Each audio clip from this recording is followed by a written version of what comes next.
There is a science of getting rich, and it is an exact science, like algebra or arithmetic. There are certain laws which govern the process of acquiring riches. Once these laws are learned and obeyed by any man, he will get rich with mathematical certainty.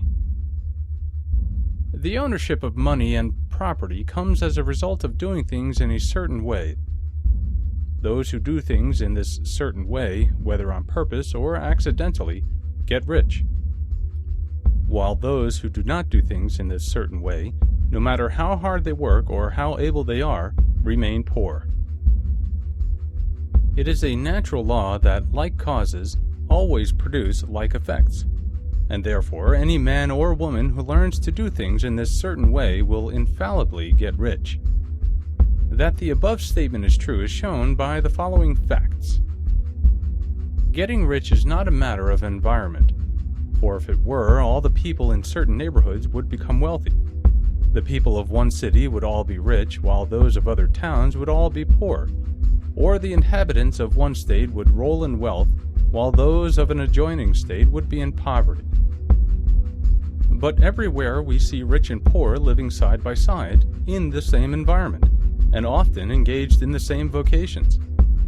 When two men are in the same locality and in the same business, and one gets rich while the other remains poor, it shows that getting rich is not primarily a matter of environment. Some environments may be more favorable than others, but when two men in the same business are in the same neighborhood, and one gets rich while the other fails, it indicates that getting rich is the result of doing things in a certain way. And further, the ability to do things in this certain way is not due solely to the possession of talent, for many people who have great talent remain poor, while others who have very little talent get rich. Studying the people who have got rich, we find that they are an average lot in all respects, having no greater talents and abilities than other men. It is evident that they do not get rich because they possess talents and abilities that other men have not, but because they happen to do things in a certain way. Getting rich is not the result of saving or thrift. Many very penurious people are poor, while free spenders often get rich. Nor is getting rich due to doing things which others fail to do. For two men in the same business often do almost exactly the same things, and one gets rich while the other remains poor or becomes bankrupt. From all these things, we must come to the conclusion that getting rich is the result of doing things in a certain way. If getting rich is the result of doing things in a certain way, and if like causes always produce like effects, then any man or woman who can do things in that way can become rich, and the whole matter is brought within the domain of exact science. The question arises here whether this certain way may not be so difficult that only a few may follow it. This cannot be true, as we have seen so far as natural ability is concerned. Talented people get rich, and blockheads get rich. Intellectually brilliant people get rich, and very stupid people get rich. Physically strong people get rich, and weak and sickly people get rich. Some degree of ability to think and understand is, of course, essential, but insofar natural ability is concerned, any man or woman who has sense enough to read and understand these words can certainly get rich. Also, we have seen that it is not a matter of environment. Location counts for something. One would not go to the heart of the Sahara and expect to do successful business. Getting rich involves the necessity of dealing with men, and of being where there are people to deal with. And if these people are inclined to deal in the way you want to deal, so much the better. But that is about as far as environment goes.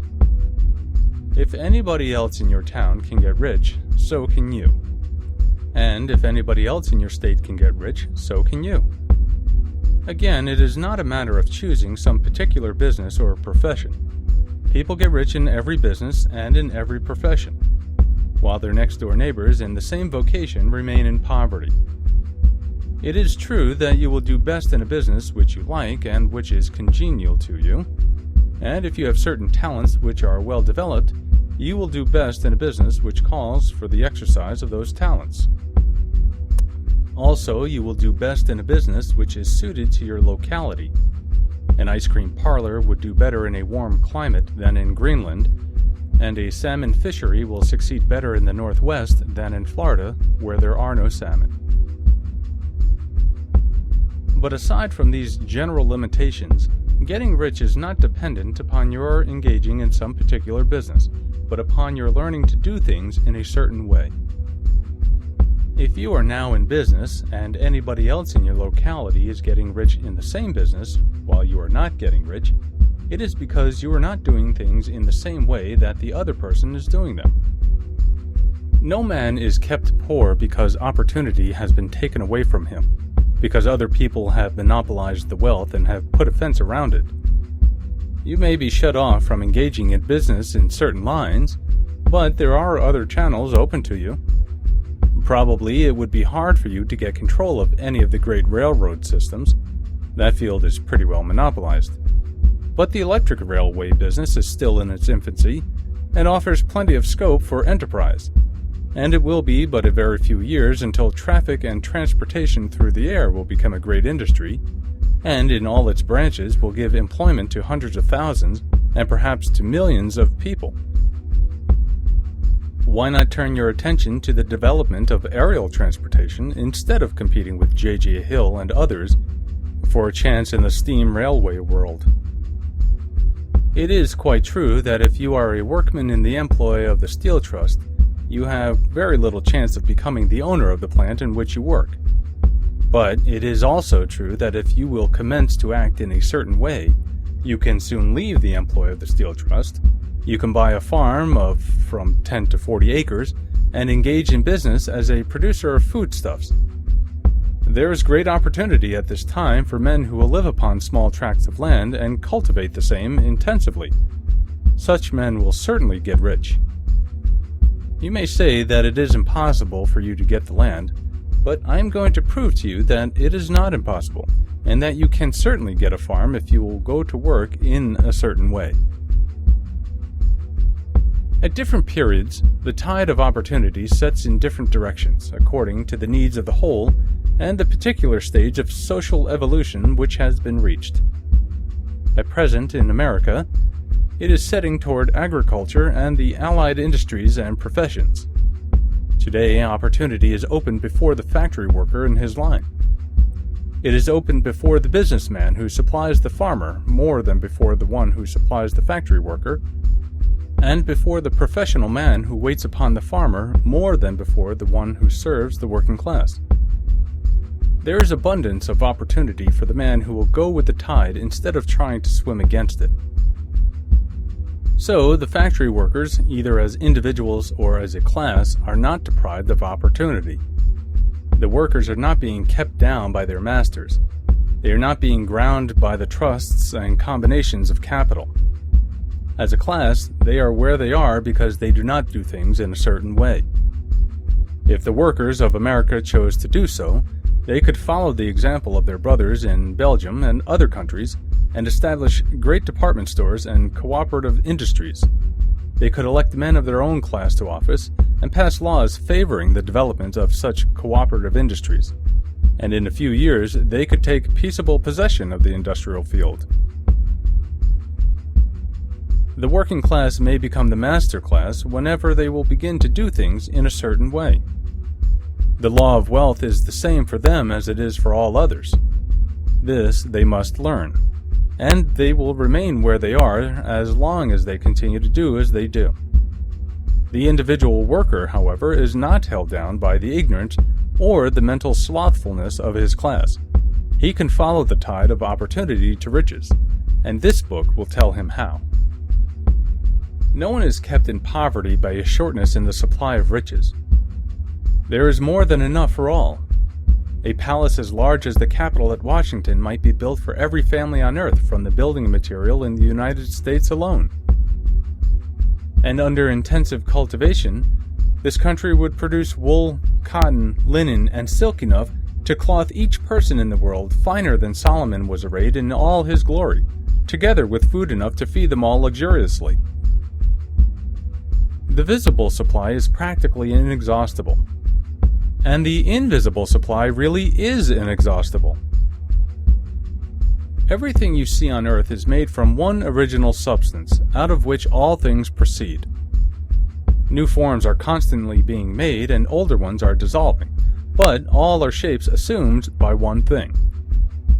There is no limit to the supply of formless stuff, or original substance.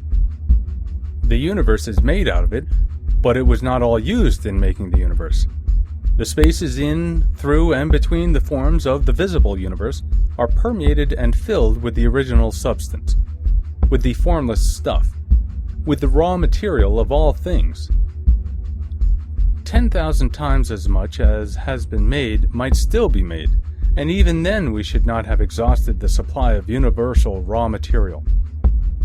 No man, therefore, is poor because nature is poor, or because there is not enough to go around. Nature is an inexhaustible storehouse of riches. The supply will never run short. Original substance is alive with creative energy, and is constantly producing more forms.